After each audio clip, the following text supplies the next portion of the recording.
इस खबर के प्रायोजक हैं Ruchi organics limited and ISO certified company Sarojini Nagar Kanpur.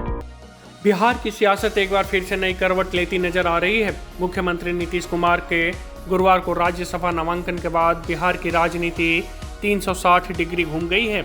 2 दशक से सत्ता नीतीश कुमार के इर्द गिर्द सिमटी रही है, लेकिन अब उनके दिल्ली जाने का फैसला किए जाने के बाद नए मुख्यमंत्री का चुनाव करना है। नीतीश कुमार के चारों सदनों के सदस्य बनने की ख्वाहिश पूरी होने के साथ ही बिहार में सत्ता परिवर्तन की इबारत लिखी जा चुकी है।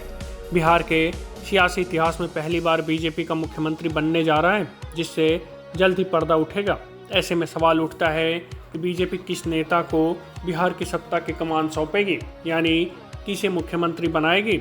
बिहार में सत्ता परिवर्तन के साथ बीजेपी को जहां मुख्यमंत्री का चेहरा चुनना है, तो जेडीयू को उप मुख्यमंत्री चेहरे की भी तलाश करनी है। बिहार के सीएम के लिए बीजेपी के कई दिग्गज नेताओं के नाम रेस में हैं, तो जेडीयू से डिप्टी सीएम के लिए कई चेहरे दौड़ में हैं। ऐसे में देखना है कि बीजेपी किससे सत्ता की कमान सौंपेगी, तो जेडीयू से कौन डिप्टी सीएम होगा। मुख्यमंत्री पद की रेस में फिलहाल उप मुख्यमंत्री सम्राट चौधरी को सबसे प्रबल दावेदार माना जा रहा है। बिहार का गृह मंत्रालय संभाल रहे सम्राट चौधरी को नीतीश के साथ काम करने का सियासी अनुभव है।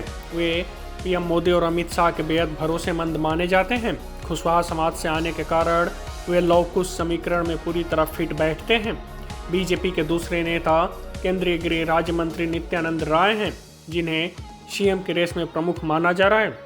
नित्यानंद को अमित शाह का करीबी माना जाता है। 2019 में केंद्र में मंत्री हैं।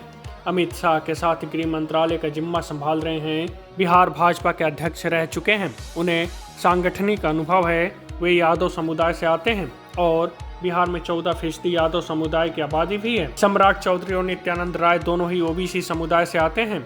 दोनों ही नेता अमित शाह के करीबी माने जाते हैं।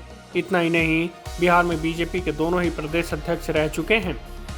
बिहार की जातीय राजनीति में दोनों फिट बैठते हैं, लेकिन देखना होगा कि बीजेपी इन दोनों में से किसे बिहार की सत्ता की कमान सौंपती है, यानी किसे मुख्यमंत्री बनाती है। मुख्यमंत्री नीतीश कुमार के राज्यसभा जाने के बाद अब चर्चा है कि उनके बेटे निशांत कुमार सियासत में कदम रख सकते हैं। निशांत को विधान परिषद भेजा जा सकता है और उन्हें पार्टी की कमान सौंपी जा सकती है। सरकार के नए फार्मूले के तहत जेडीयू कोटे से 2 उप मुख्यमंत्री बनाए जाने की संभावना है, जिसमें निशांत का नाम प्रमुखता से लिया जा रहा है। Bureau report, news first.